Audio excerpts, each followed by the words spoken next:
All right, let's finish Unit 4 review. So number 6, we have rectangle M and rectangle N.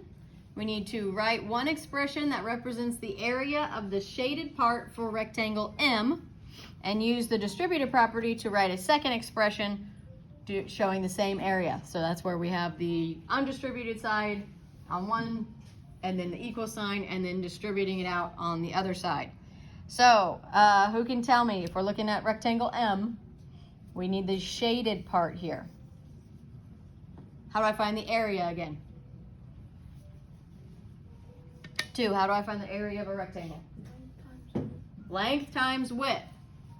So we have this whole length, we have this little of the unshaded length, and we have the width or height of 4.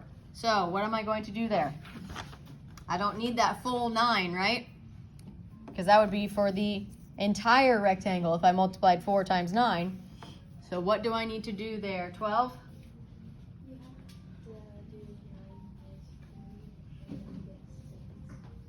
Okay, well tell me how to write it as the expression. The undistributed.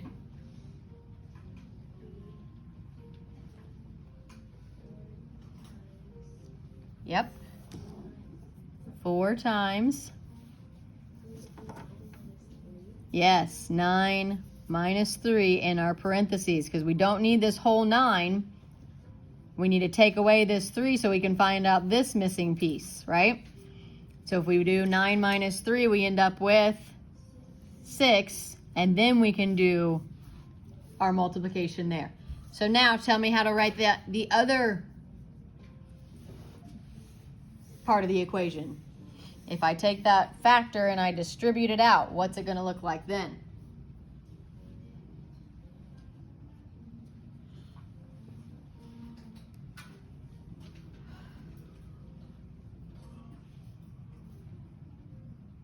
Only 4 people, 5 people know? What's it going to look like if I distribute that 4 out over the parentheses?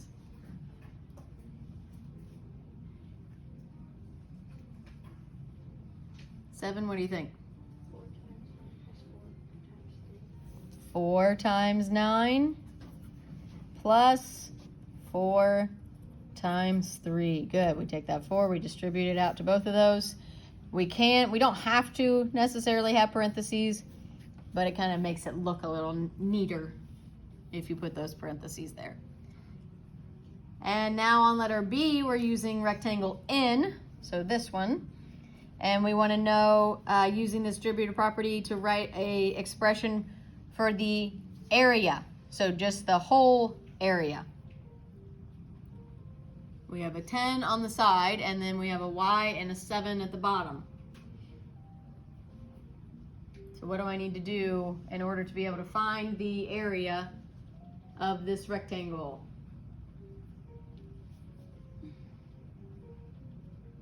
Four? I have a question Uh-huh. for the thing. Wouldn't that have to be instead of addition, subtraction? Ah, good catch. Yes. Whatever we do in here is what we need to do there. Yes, good catch. So it's not the distributive property over addition, it's the distributive property over subtraction. So this needs to be a subtraction symbol in between there. All right, now, next one, rectangle N. What do I need to do there? 5, what do you think?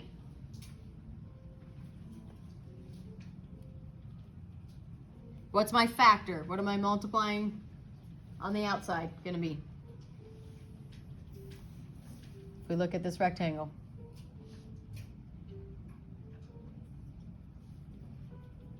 What do you think?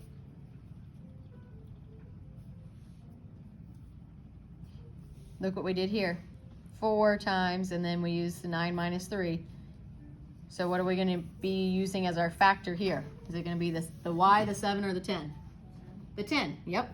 So it's going to be 10 times, and then what am I going to put in parentheses there? To show the other side, just do the area.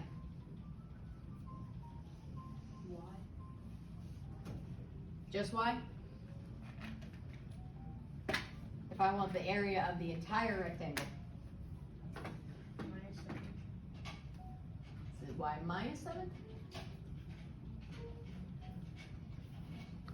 If I'm trying to figure out this length, am I going to subtract them? Add them, yes. So I would put y plus 7 on the inside. Now, tell me how to distribute that out.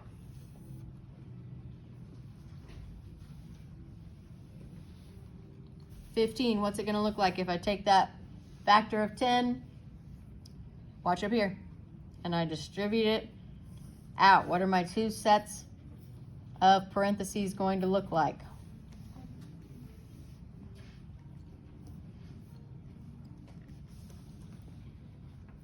What's happening in my first rainbow? 10 times y, so we can just write 10y. What's happening in my second rainbow?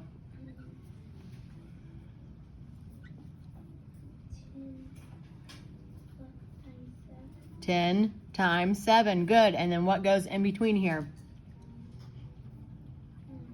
Look up here. Whatever's in here, plus. Good. So 10 times y plus 10 times 7. Very good. All right, moving right along. Number 7. It says temperatures inside a refrigerator should be a minimum of 35 degrees Fahrenheit. The maximum temperature should be 40 degrees Fahrenheit. So let's define our variable. What are we going to let our letter stand for? What's the thing that can change in this situation? 11. The temperature, yes. So let x be, and I'm just going to shorten it to the temp.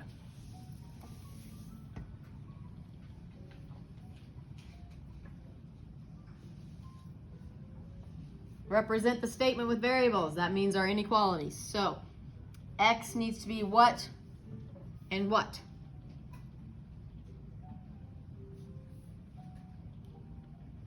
Eight.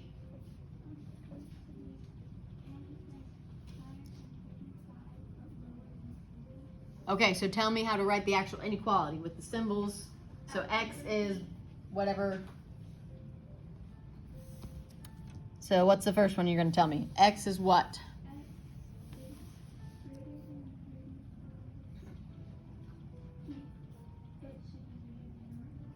Good. Greater than or equal to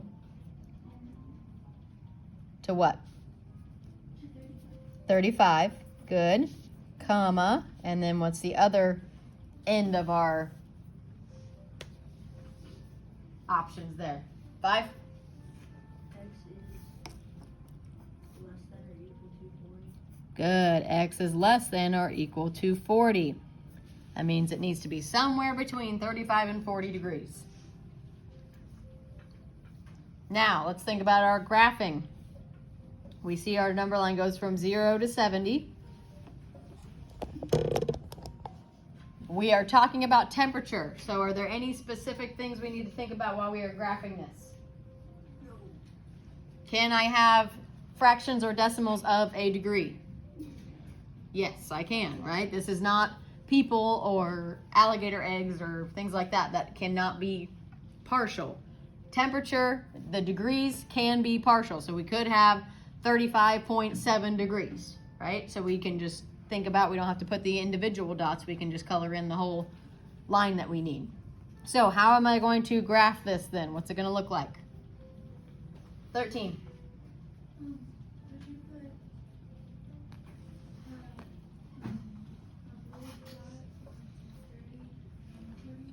A what kind of dot? colored in dot? Yes, colored in dots. Why do we put colored in dots? Yes, that equal to sign, or equal to, I should say. Greater than or equal to, less than or equal to. We need to include 35 and 40 as possible answers. So we fill in our circle to say that these are possibilities. So I put a closed circle on 35. And a closed circle on 40. And then I do what? 17? Then you draw a line down from the dot and show the numbers that can be. Where do I need to shade the graph? Is it to the left, to the right, or in the middle? Which one? Ah, stop flashing.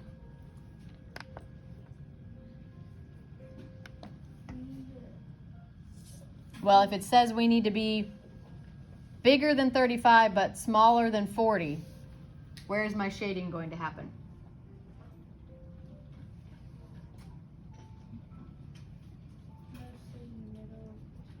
In the middle of them, yeah. Here's 35, here's 40. We need to be bigger than this but smaller than this. So that means we only are shading in right in between those two. Good. And then it says, describe how your graph represents the situation. So tell me, why did we draw our graph like that? 12. Could you say something about how other degrees you can have in between? Yeah, we could say that. So we could say something about that we colored in the whole line because you can have partial degrees, right? So what it means when we're talking about decimals and fractions, that's a part of a number. So you could say, I colored the whole line because it could be partial since it's temperature. 8, what else could we say about it? You colored that line because those are the numbers that the degrees could be inside of the figures. Right, it needs to be, we colored in only this part because it needs to be between 35 and 40 degrees. Good, what else do we need to say? We did color impacts.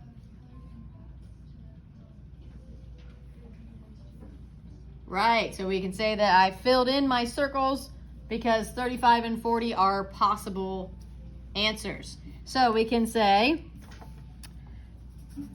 I used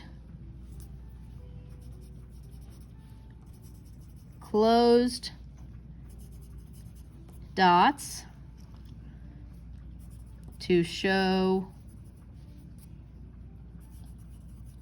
those numbers are included.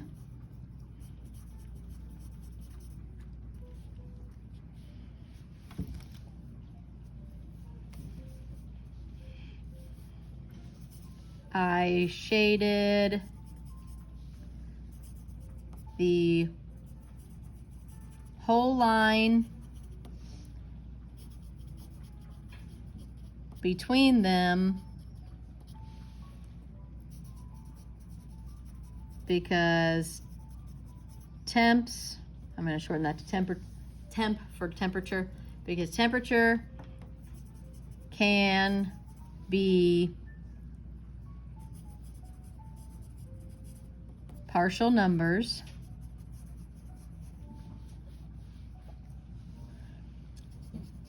and the possible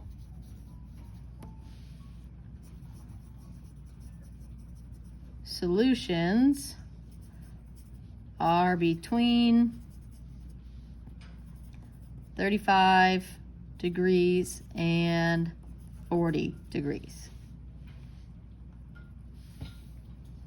So when it says describe how it represents, that's just telling why did you draw it the way you drew it. Instead of having open circles, instead of only putting dots on whole numbers, why did you do it the way you did it?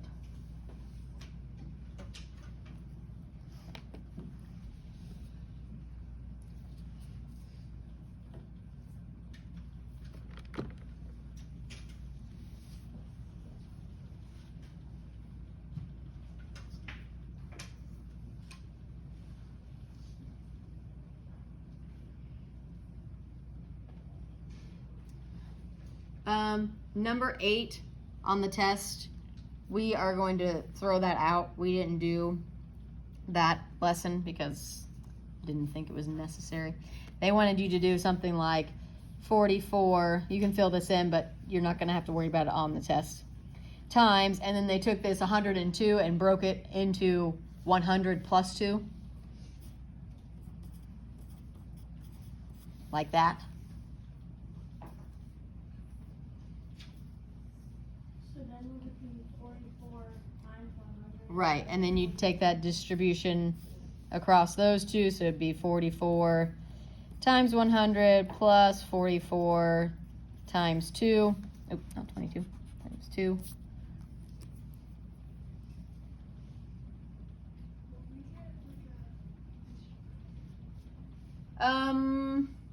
You can try it, yeah. I don't know if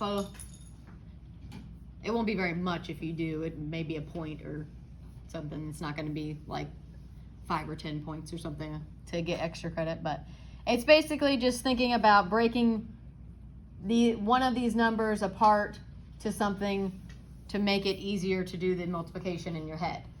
So like on letter B, they would say to do 35 times, and then to get to 97, they took 100 minus 3. So then you would have 35 times 100 minus 35 times 3. So to me, like, I could see how this might make multiplication easier, but this doesn't make it any easier to me, because then you still have 3,500 minus whatever that is, and so you'd still be doing, I feel like, just as much math. But the point of that is to show, like, this one you could break that apart pretty easy, so then you'd end up with 4,400 plus 88. It's a little easier to do than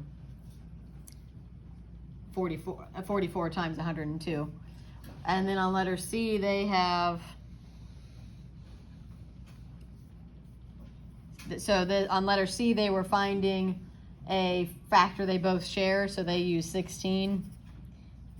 And then 64, to multiply times 16, you would do 4. So 16 times 4 would give you 64 minus, and then 16 times 1 would give you 16. So, I don't know. That's why we didn't do this lesson, because it seems a little silly to me. Yeah, it's just extra complicated, and that's not necessary. Right, you already know how to do 2-digit times 2-digit. It's basically just helping, just kind of more practice with the distributive property, but I mean, I feel like this is enough practice, so. I mean, 64 minus 16, that's pretty easy. Yeah, we definitely don't need to break it down to do that. They're just helping your brain kind of think in the distributive property way, was basically the point of this lesson.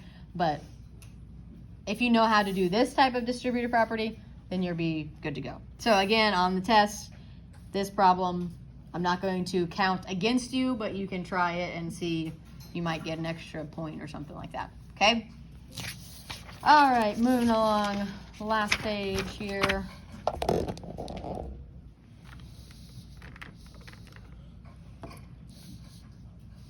Number 9, working with some absolute values. This should be a pretty easy part of the test for you, hopefully, right? Letter A, we're just telling if these are true or false. So letter A, absolute value of negative 54 is less than negative 54. When we talk in absolute values, we always know it's going to be what? 17? A positive number, right? So if I look at the number line and I see a dot on the negative 54, then I know that it's 54 jumps away from 0. So the absolute value of that would be 54. So is this true or false? Everyone? False. Letter B, absolute value of negative 14 is greater than 1. What's the absolute value of negative 14? 14. So is that true or false? True. True. Letter C, absolute value of negative 47 is less than 48. True. What is the absolute value of negative 47? 47. Is that less than 48? Yes. Yes, true. And letter D, absolute value of negative 8 is less than negative 1. False. What is the absolute value of negative 8? 8. So is 8 less than negative 1? No. No, that is false. All right, number 10. This is where you're going to be thinking about location versus distance when we're talking about using absolute value. So number 10 says Badwater Basin in Death Valley, California is 282 feet below sea level. Write an expression to represent the basin's location. So this is just tell me where you would put a dot on a number line to show where the location of Badwater Basin is. 4. Negative 282. Negative 282. That's all you have to do on that. Think about the location where you would put your dot on a number line. And now write an expression to represent how far away the basin is from sea level. So what are we thinking about in this situation? 14? How far deep you are in the water. So it's the first one's talking about location, the second one's talking about the distance. So when I'm talking about distance, what's it going to look like when I write out that expression? 5?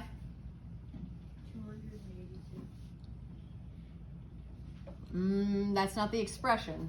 That would be the answer to the expression. 8? It would be absolute value symbols and then negative 282. There you go. Absolute value of negative 282, which would be 282, but they want the actual expression. Let me fix that. That looks sloppy. To say. So the location on the number line would be negative 282. If you're talking about the distance, just like that, when we're talking about how far down he dug that hole, when it said he dug a 10-foot hole, the location would be at negative 10 on the number line, but we don't say he dug a negative 10-foot hole. We would say he dug a 10-foot hole because it's 10 feet from the surface. So same on this. Its location is just the spot on the number line, and the distance would be the absolute value of the spot on the number line. And then letter C, explain why we wrote different things. So give me an explanation of why they look different.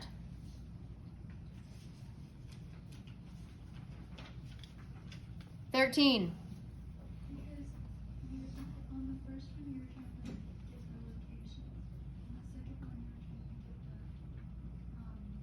get the distance. So when we talk about distance, we use, there we go. So we can say, in the first expression, we are talking about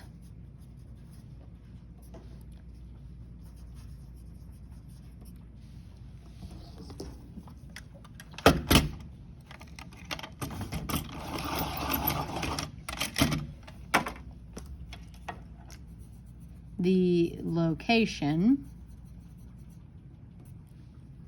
of the depth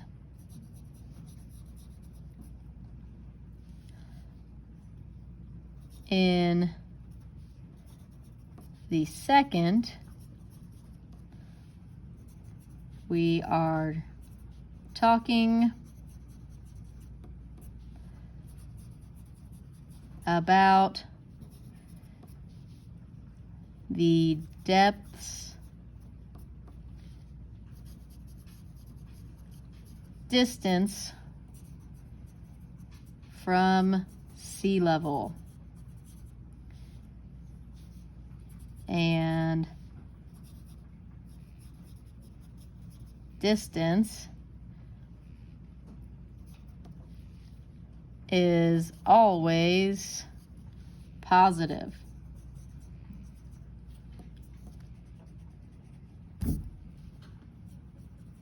Oh, can't write. So I used absolute value.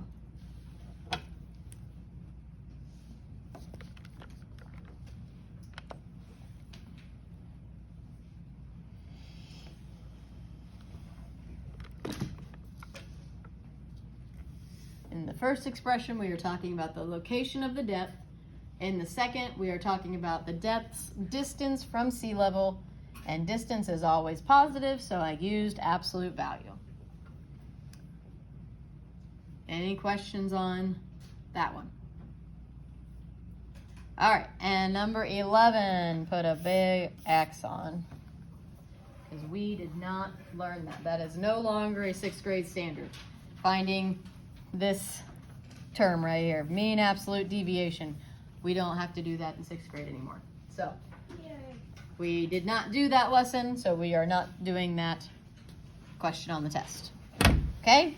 So, that is the end of the review. Any questions about what's going to be on your test tomorrow? How are we feeling? Pretty confident overall? Don't forget to go over this tonight. Study what we did.